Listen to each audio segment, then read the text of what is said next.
Hey guys, it's Matt. If you're driving, just a few images here, nothing that absolutely has to be seen. Also, this is not a video that's going to be Bathroom Boy approved. A lot of topics come and go here. I'm going to talk about them pretty slowly, dive into them pretty deeply. And if you're a reality junkie that has things to do today, not good for the Bathroom Boys. It's amazing the brain trust that is here at this point. I'm becoming like the Al's Diner of smart people, where Ronnie, Fonzie, Richie, Potsy, they all come together in Al's Diner.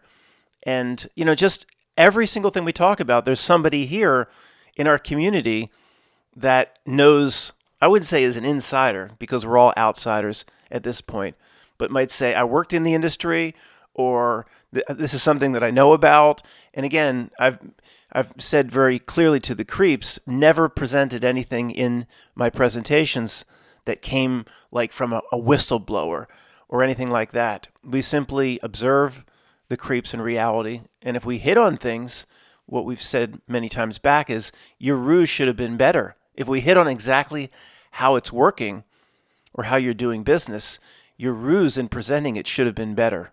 Like the NFL video on Free Voice 2 back. If that's exactly how it's being done, don't blame us. Should have done a better job. It's getting obvious at this point, all across the board, not just with the NFL, with how they present everything. So we're talking about the Chat GTP and the AI and the Magenta, and Kent pops up, and Kent's like, I had no idea what Kent's background is. He's provided a lot of smart insight to me, as many people have over many years. He says, you ever see the robot on Silver Spoons? You ever watch that? Rick Schroeder? I said, I think I tuned into it just for Aaron Gray a few times when my parents were out, but I know the show. He's like, remember the robot? It was called Fubi. He's like, that's mine. My team worked on the first damn robot almost in history. Here's a picture from 1980. Our team was originally called FUBAR, which we know from Saving Ryan's Privates, effed up beyond all recognition. That's a Freudian slip. Truth drop, Kent. You put on your own damn robot in 1980, worked on it in the late 70s. This is them making their presentation before it became Fubi on Silver Spoons in Munich, Germany.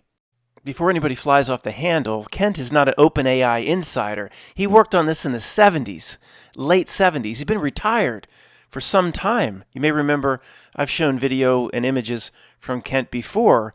He has very strong ties, knows Southeast Asia as well as anybody. Video and images of him, what was he, ransacking and terrorizing Ho Chi Minh City in that gigantic Jeep, cementing the stereotype of the ugly American as it rode through the streets, beeping its horn. He's not an OpenAI insider. He wasn't in that round table when they rounded up all the brain trust to create the Chat GTP. But do you think, again, it's amazing how people in our community come forth. Do you think Kent has an idea as to what's unfolding here with this type of background? It's like, Matt, that's right, Matt. You ain't nothing but a Arnold's Diner dummy at this point that just coordinates the ideas of a lot of smart people. Yeah, basically. So Kent sends me this cryptic message. Like, chew on this, Matt, you dummy. Analog versus digital. So analog represents, say, a life form. These are the frogs that can jump outside of the circle. A life form, a real person, can jump, a frog that can jump outside of the circle, realizing our true nature in this reality. Digital, non-living systems. These are frogs that can only jump halfway out of the circle with each jump. So they never get outside the circle, which is why they are studying us and trying to copy us. If you can only jump halfway out of the circle, then you never get out of the circle. It's a conundrum for these digital systems. That's why they hate. Now, this is Matt talking because it's getting stupid. You know the difference between me reading from Kent's email and Matt talking. That's why they study us like the strangers in Dark City. It's amazing how subtle and crafty the, quote, not milk is in all these regards. If you're 40-something or 50-something, do you remember ever having a conversation about the back of your DVDs, as I did, where you would, somebody in the know that's a real audiophile would tell you how to look at the back of the CD, and if it says like AAD, I'm not going to look this up. I forget exactly what this means, but it was originally laid down in analog. It was converted to whatever on analog and then put to CD on digital. The last D was almost always digital, but you were kind of led to believe or brainwashed into thinking that you want the Ds. Oh, you want it to be digital, of course. Where now everything's going back the other way. This pendulum swinging back via vinyl records. We'll talk about that. People that buy the vinyl records, in my opinion, have no idea why they're buying them, but we'll get to that in a few minutes. So you'd look in the back and it would be like you'd be let down. At least this is the way it was presented to me. Oh, it's AAD. Oh, it doesn't. Would it matter? You could like Steely Dan for some reason always sounded incredibly better. I don't know the way they mixed it. Did it matter that two were laid down in analog before it made the digital CD? No, but you were like brainwashed as a kid or teenager to look at the back. And the more Ds, oh, that's better. You were brainwashed to thinking that more or closer it is to completely being digital, the better. And you can look back now and say, it's just masterful how it does business. Well, why were we led to believe that the more Ds, the better? It did not matter one bit on how that CD sounded. Today, a lot of people prefer, the analog sound. They'll say it's richer, but that's not why they collect records, in my opinion. I found this not on some conspiracy website, just looking at websites, why do people collect records, or the analog record collection. I know it boomed 10 years ago. I don't know if it's still going as strong. I have no idea. It says the Dead Sea, it's a cartoon if you're driving. Somebody's pulling out a record that they were trying to get for a long time as a collector, the old black vinyl record. The Dead Sea Scrolls of record collecting. After 40 years, at last it's mine. A nice clean copy too. Look at the luster of those grooves. Just arrived after months of tedious negotiations. The Dead Sea Scrolls of record collecting. So let me tell all those record collectors out there, the vinyl collectors, not in our community. You probably have a sense why you collect them. Let me tell all the people that aren't in our conspiracy white room why they're really doing it. Matt, you're going to tell those people why some guy that's got 400 records that he paid $80,000 for recently because the price has gone up through the roof. You're going to tell that guy why he record collects. Yes, I am. It's a subconscious or unconscious rejection of the digital. It's a rejection at an unconscious level, in my opinion. Not in everybody, I'm generalizing. They don't want to be a part, subconsciously, unconsciously, of where the society is going, where the entire culture is going. Now, their frontal lobes, or the thinking part of the brain that will speak to you in English, will talk to you about the richness of the sound, for example. But why do they think the sound is richer? Can't demonstrate that the analog sound is going to be better piece by piece than the digital. There's going to be some skipping with the record, some static, but all that adds up to the old world. It adds up to a place where that person, in my opinion, subconsciously wants to be or wants to still root to. If you're a record collector of vinyl, I'm not sure that's something an NPC would do. If you see what I'm saying, it's a complete, I think, subconscious rejection of the digital, the magenta, where they want to take society. Would an NPC be interested in collecting old vinyl records? So it doesn't matter what you call a certain person, an NPC, somebody that's completely on the frequency of this reality, that's trying to merge with it, that's trying to take the download. Would it make sense that if they're going along with everything and they're Mick-loving it, that they're going to go do a vinyl record collection? I mean, this is what Harrison Ford in the Blade Runner maybe should have used right off the bat. He says, You're investigating me, the person says to Harrison Ford 35 years ago, because you think I might be a replicant? Just one question.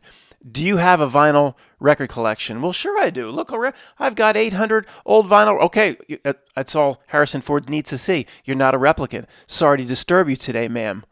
We've recently talked about Don't Look Back. Is Don't Look Back a stuffed Lennon or a Humpty Dumpty because it's been found or inserted into 1,000 different types of literary and artistic works, roots back to ancient Greek legend and lore, the Bible, etc. Don't look back. And is that a message to us to, cut your chains, cut your ties, move forward? I think it is. I think it is a stuffed Lenin, but it's very natural for a real person like you and me, or the highest evolution of a real person here. That's awfully arrogant to somebody that's stumbling upon this video. Sorry if it sounds that way, but I can't put it any other way. It's natural to want to root to the old world. It's natural to maybe want to hide in the old world to escape the digital.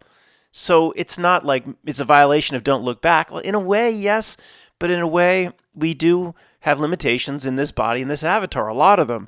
And it's natural to want to kind of hold on to the past, almost in fear of what's coming, because what we see coming is so unnatural, so not in line with the human experience. What they human. I don't like to say it the way they want me to pronounce it. So we still have to have we're here for a reason in life, to have the human experience. Maybe as we get closer to the end of our life, it's don't look back. Make sure all ties are cut.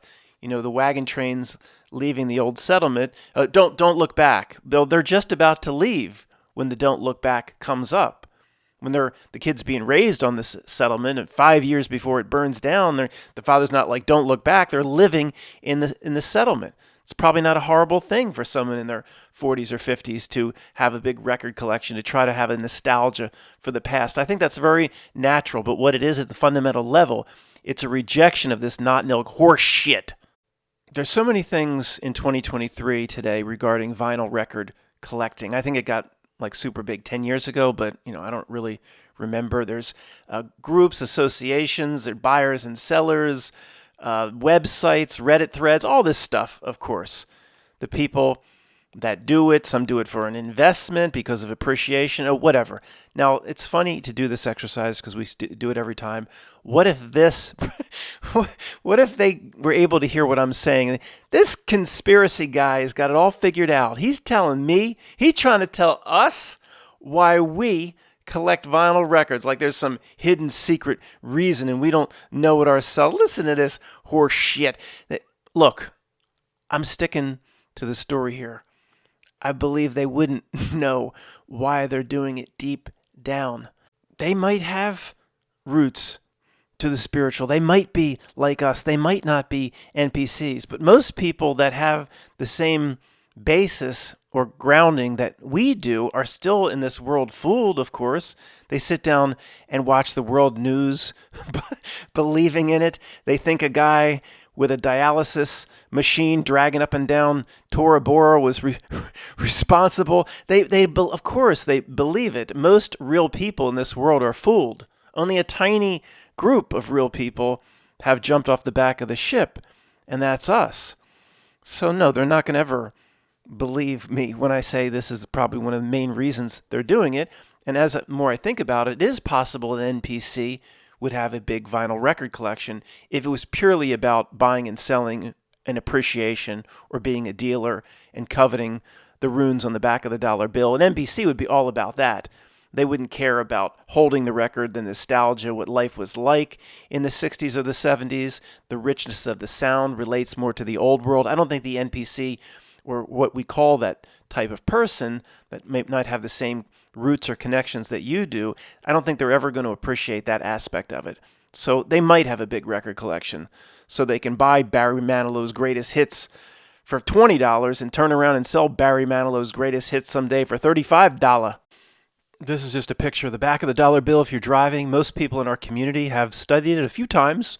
We've looked at it a few times, maybe a few thousand over the years.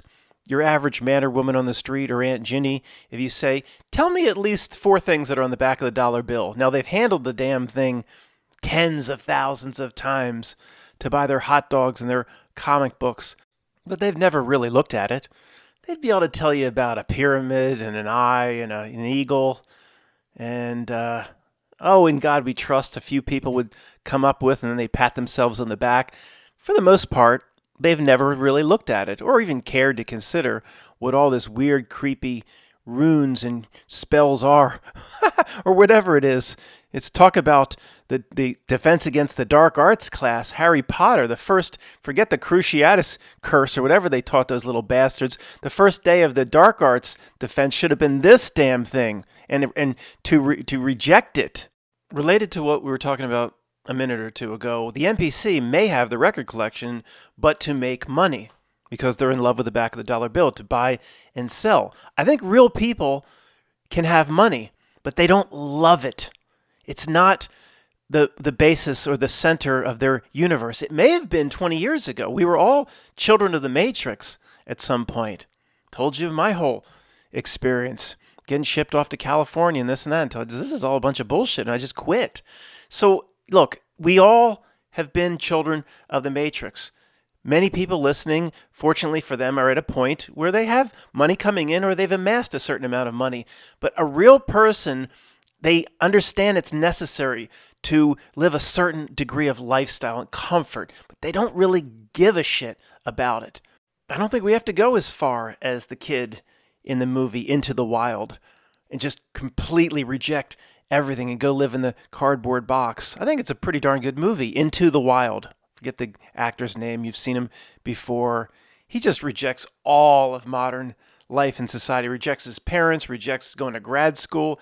He just goes off into the woods, and he has a car. He runs it off the road. He has some sort of, his parents are pretty well off, so he has a stack of cash. I don't know, it seems to be $500 or something in the glove compartment, and he burns it. And you're like, don't burn it, dude. And he, of course, he could have used it later for a few hot dogs. He gets into some really bad situations. And okay, do we have to go there in terms of don't look back, going into the moment of death? Did you burn all your money like the Into the Wild kid? And I don't think we have to do that. But a real person, I will tell you this, and I am, of course, everybody agrees with this. Matt, you ain't going out on a limb here. A real person just doesn't care think about amassing money. If you got to a certain point, into a certain job, great. You know, the car starts, can buy a new one, certain degree of comfort, great. But real people just don't care at some point about money. It doesn't mean they're ready to go live in a cardboard box. I told you that people thought I was joking. Most of you that know me knew I was not. Now, there's two cats left here. Fifi Addie downstairs is close to 16 herself. She's had a few issues, but she's doing okay. If I get another year with her, it'll be a miracle. If, as I said, I'll say it one more time. You'll say it again, Matt, in the future, probably. If somebody showed up at my door and offered me $1 billion for a cat, I thought had to be put down, that it would have been 3. I thought potentially a week and a half ago there were some problems. She's now back to eating, whatever. $1 billion, I wouldn't take it, knowing she might have a month left. I kid you not. I wouldn't take, we just don't give a shit. A real person gets to a point, they don't care about money.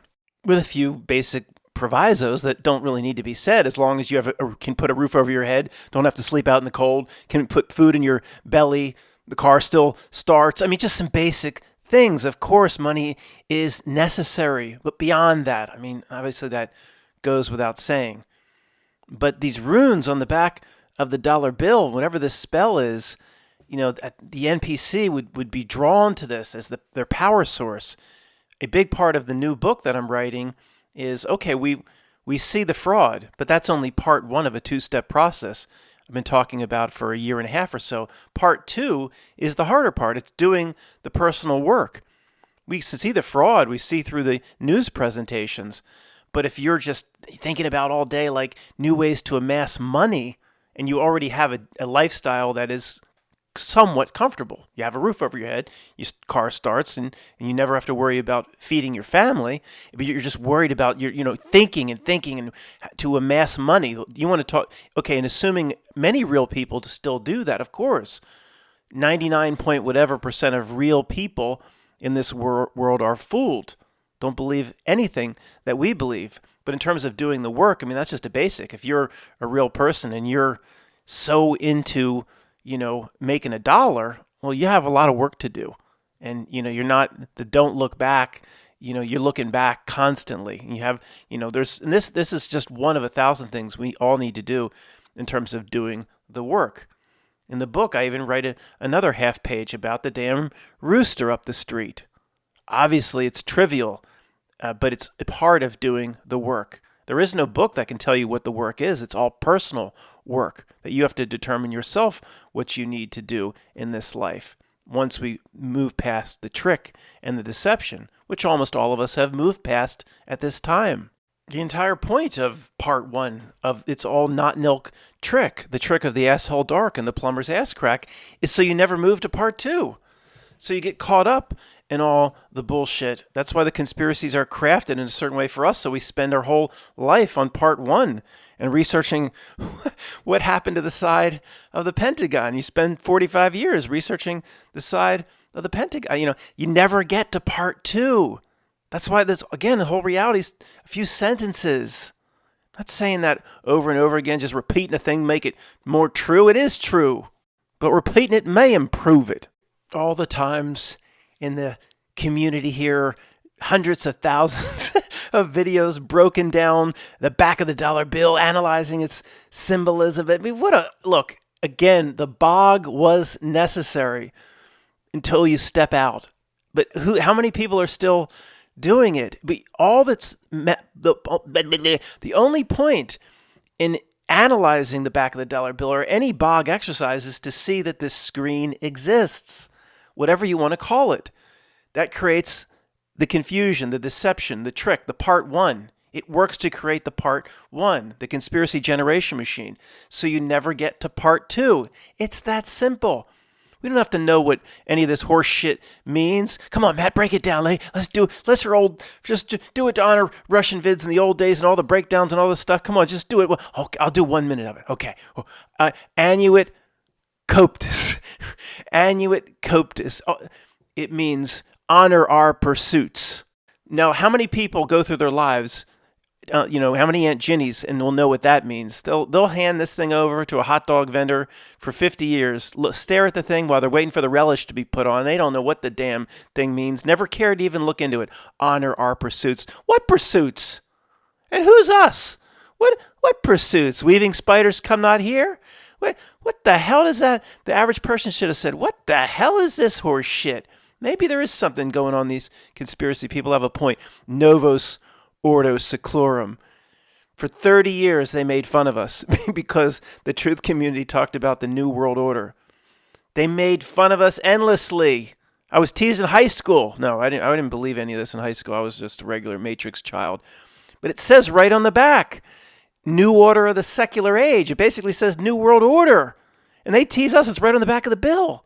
Well, Matt, you wouldn't think what you crazies investigate would be related to that. The founding fathers chose it. And why is it in Latin, Tony? Not that Tony, the other Tony.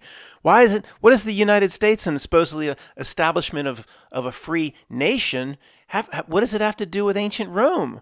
Don't we speak English in 1776? What's all the damn Latin for?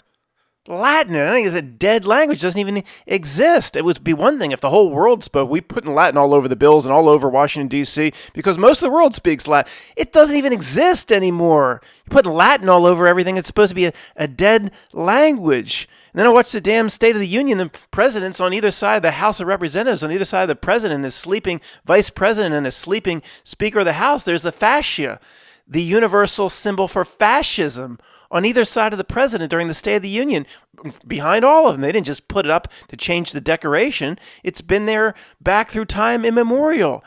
The universal sign traced to ancient Rome for fascism on either side of the president. What the hell is going on?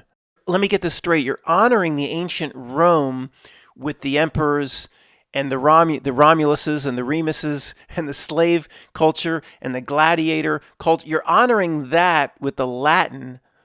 For what reason? Nobody cares. Nobody gives a shit. Just take it and give me my hot dog. Or you go to Pat Steaks and Geno Steaks. Cheesesteak wit. Cheesesteak, you just say cheesesteak wit. You don't even say with. It means onions. Don't ever pronounce the with. They'll throw your ass out. You'll be like Invasion of the Body Snatchers. They'll know you're an outsider. You say just mumble something or say wit. And then they'll put your onions on and you'll get out of South Philly still intact.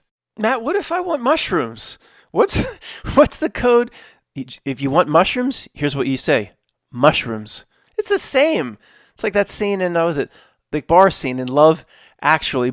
Say bottle, say table, table. It's the same. If you want real cheese, though, man, you better ask for it. You want real American or Provolone, you better ask for it by name. You get Whiz.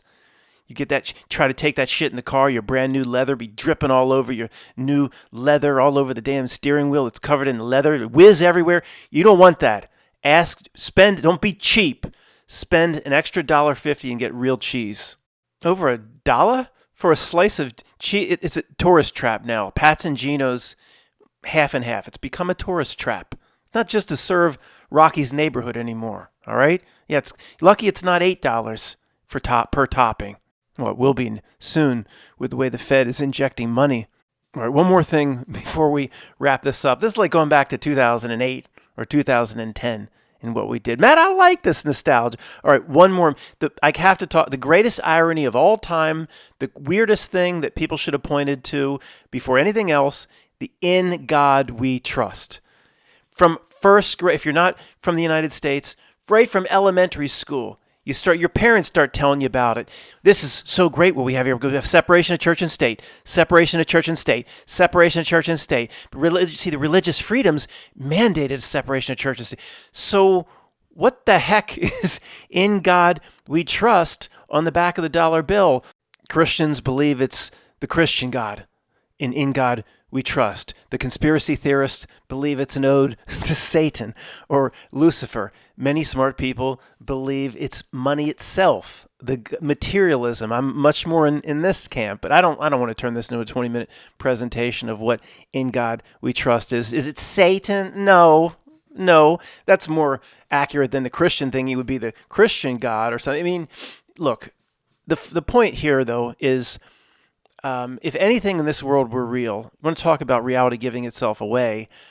This money would have been printed. I don't know when the latest iteration, well, I guess it was from FDR, and believe it or not, as agricultural secretary. I don't know how that comes into the grand script. It was either as Secretary of State with FDR, or I believe it was the Secretary of Agriculture. Again, why that's in the creepy script, I don't know. Decided to reinsert the 1776 Great Seal of the United States back onto the dollar bill. So I don't know, pick a date, 1945 or 1940, it found its way back on the dollar bill, where before this Great Seal, the Great Seal was not on the back of the dollar bill. Now, within a week, if anything were real in this world, the first week, somebody at the American Civil Liberties Union, or somebody actually is trying to do good, misguided and completely doing what Not Nilk and Screen wants, but somebody would have said, what the heck? In God We Trust.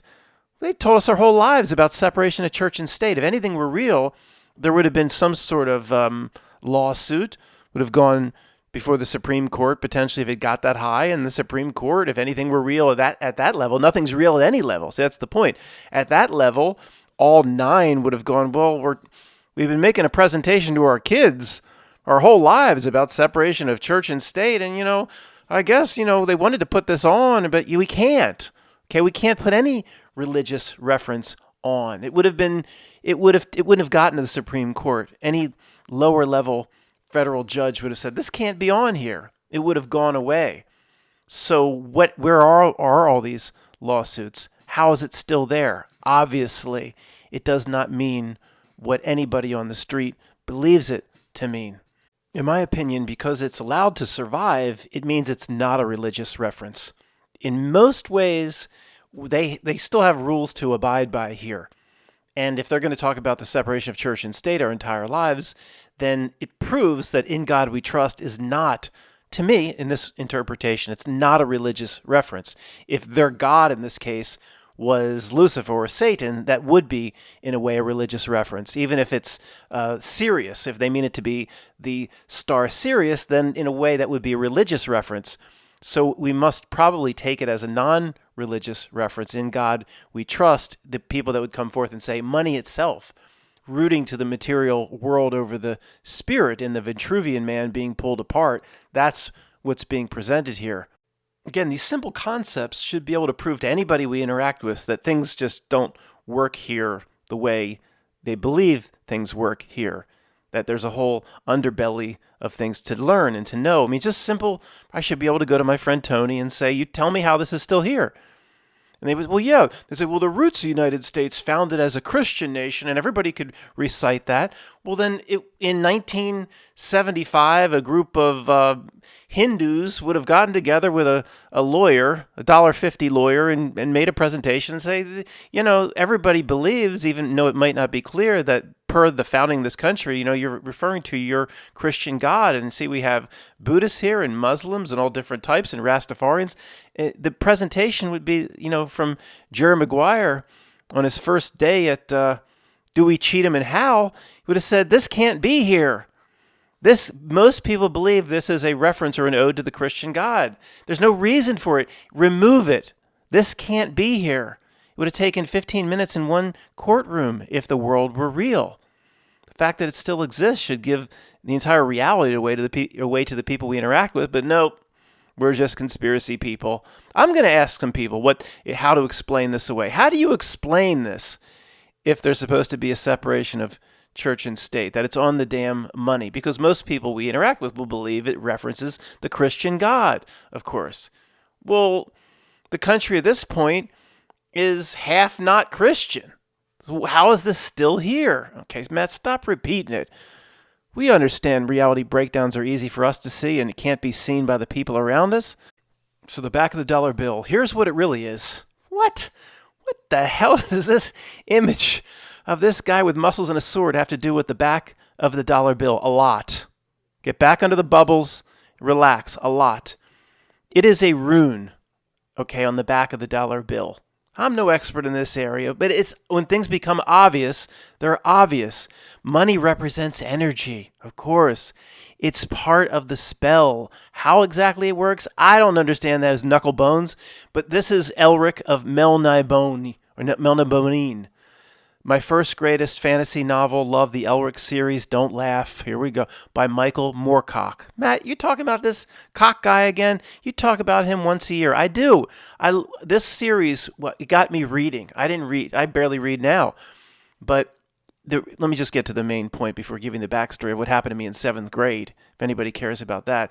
The sword is full of runes, the way it's described. The sword Stormbringer has these weird shapes, and it's a rune, it's a spell.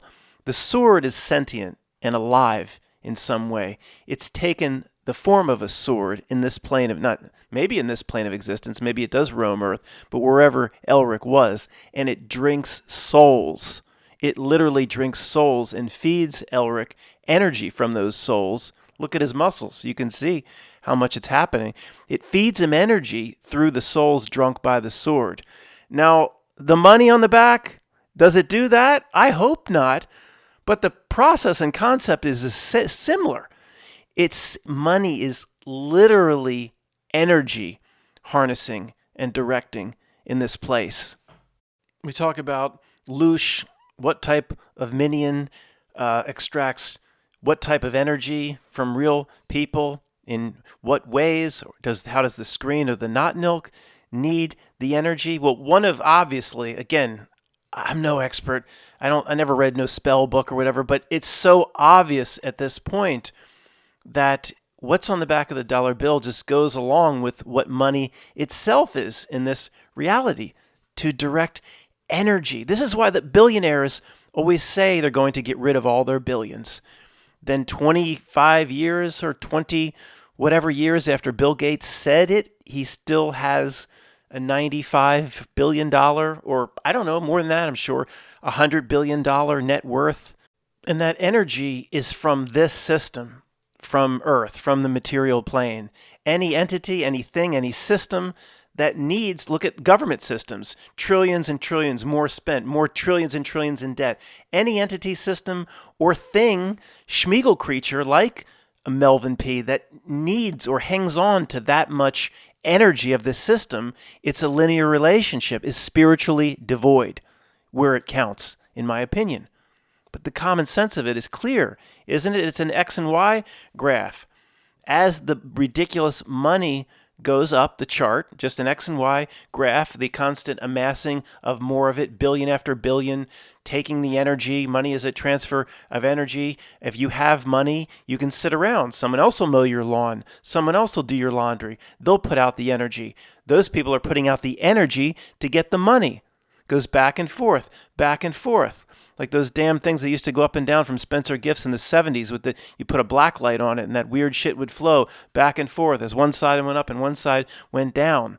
So the more they have of this, a creature, a character like Melvin P. Gates and his Microsoft Windows Precious, then the more he's spiritually devoid. I mean, your inner knowing is going, yeah, it's that simple. Of course it is. So somebody listening to this would say, yeah, okay, makes sense. Bill Gates, the guy that goes 1 billion, he gets 200 billion, then he's worth 300 billion. And all this as he becomes more and more spiritually devoid. But remember, somebody like Tony comes along, the other one, not that Tony, the other Tony, he comes along and would say he's not trying to be in the spiritual good graces, or I'm not putting it right. He's not trying to do what you're trying to do. You might say to Melvin P., as he's passing you on the street in New York going into the Trump Tower or something, Melvin, he wouldn't even know you're referring to him. He might know at this point. We refer to him as Melvin. So, Bill, and then he'd look over, of course, he wouldn't look over at Melvin.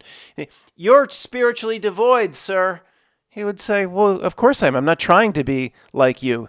Tony would say that's a different type of entity. It wants to be spiritually devoid from your basis of what you consider to be your spiritual goals here. It doesn't want the same goals that you do. It gets off on the amassing of money. It gets energy in other ways. It can't produce the same type of energy that you can. He's still going into Trump Tower and you say, Melvin, one more thing. Love your suit. He'd love you for that. And then someone would throw a pie at him. Remember somebody tried to throw a pie at him? Who knows? Who knows why they run these scripts? I guarantee you, the normal person on the street cannot come up and throw a pie at Bill. Humiliation? Who knows why? It's all put on. It's all a bunch of bullcrap. So remember somebody threw a shoe at George Bush? Oh, sure.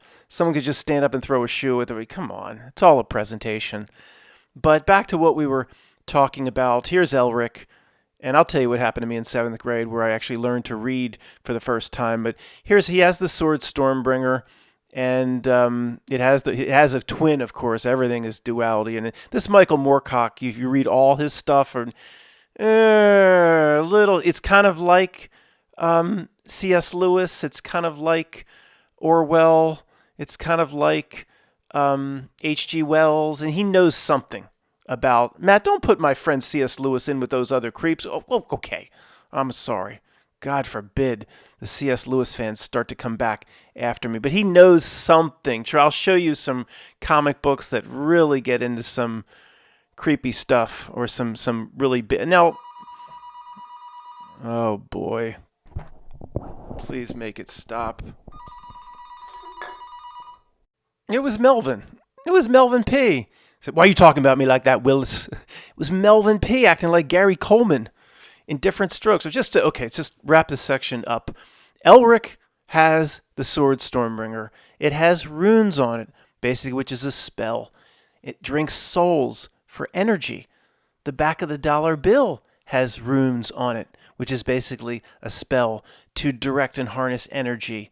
So something like Elric that's here in this plane of existence feeds in a similar way.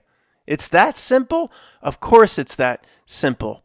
Be crazy, though, to anybody around us if we told him that. All right, let me tell you the story about 7th grade. And this video is basically over. Any bathroom boys that are still with me, I appreciate you being here. We'll also talk about this type of art versus stable diffusion and shoot the shit for 5 or 10 more minutes, I guess, before I load this. The story from 7th grade, this is really exciting to me, so to you it probably won't be, so I'll try a minute and a half or less. Okay, 7th grade, Upper Merion Area Middle School in King of Prussia, Pennsylvania. English class. I think 1 or 2 classes she let us read for the last 15 or 20 minutes, whatever it may be, makes sense. I don't remember one damn thing I read. I didn't like to read at the time. For whatever reason, I spun around. The kid behind me had this book, the first in the series of Elric by Michael Moorcock. Now, this cover is rare. There's a lot of versions of this book, even still available in like Barnes and Noble. And the first of the 6-book series, you don't find this cover for sale anymore. You have to go to eBay, things like that. But this is the coolest cover. The art, it says the name Michael Whelan. I believe that's the artist at the bottom. I didn't notice that. It doesn't matter. It was the coolest thing I ever saw.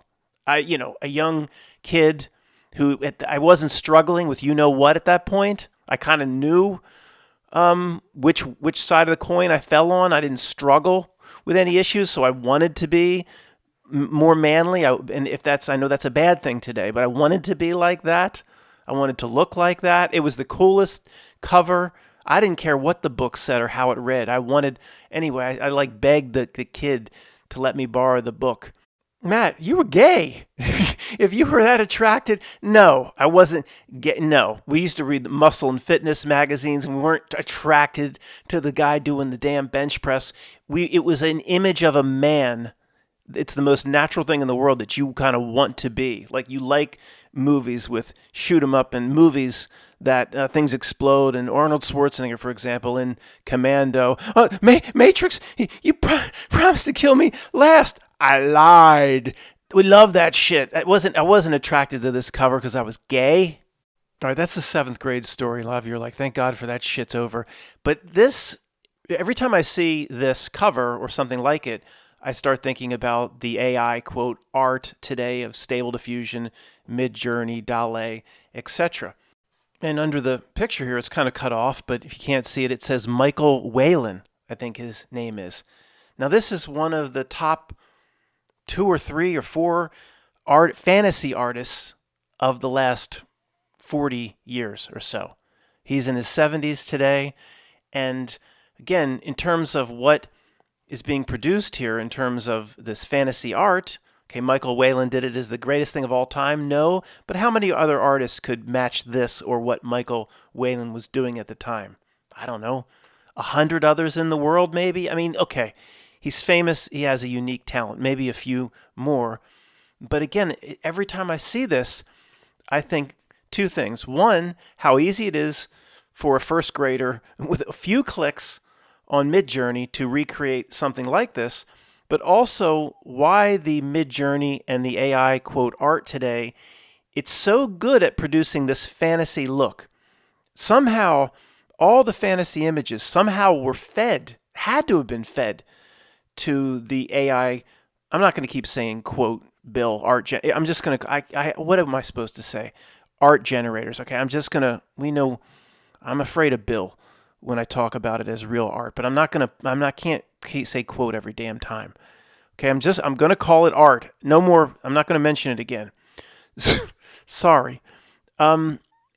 It does an incredible job with this type of fantasy.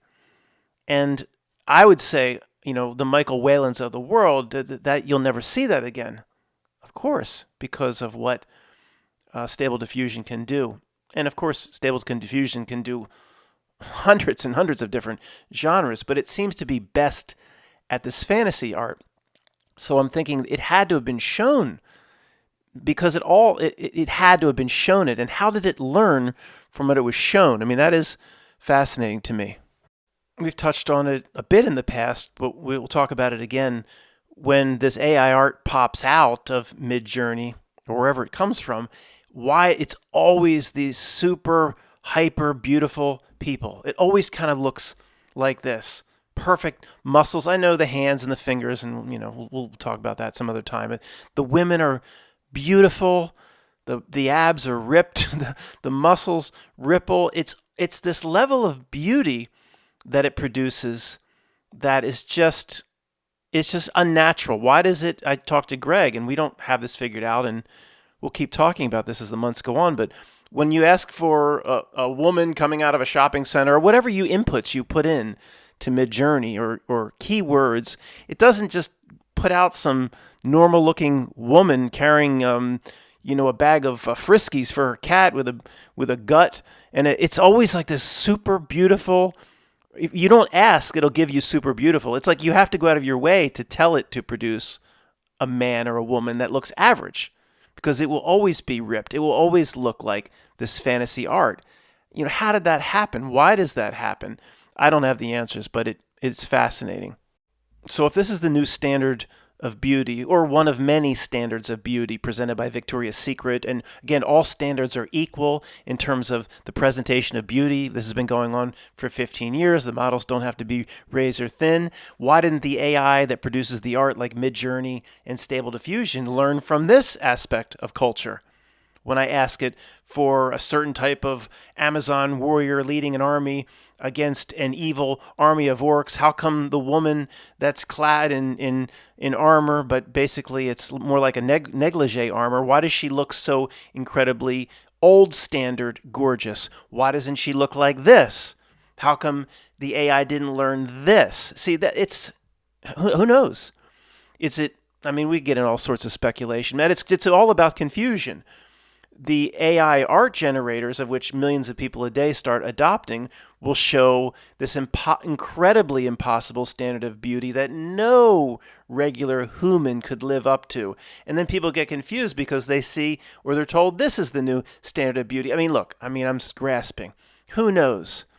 But the main point is, why didn't the AI art learn this? I have to go out of my way. If I want this woman to lead my army against the orcs, I have to go out of my way to make it look like this, if you see what I'm saying. Okay, pause, took 20 seconds, went over to the Midjourney showcase. 5 seconds later, these are the women that I was shown. Just absolutely beyond perfection. It's what keeps coming from the AI art. Hey, maybe it will learn, Matt. It will. These women will start over time to look like they've had 1,000 or 2,000 Twinkies in the last 6 months. I don't know, but it's something, who knows? Is it sinister, or is it just the infancy of what we call this Stable Diffusion art? I don't know, but it is awfully strange. Thanks for listening.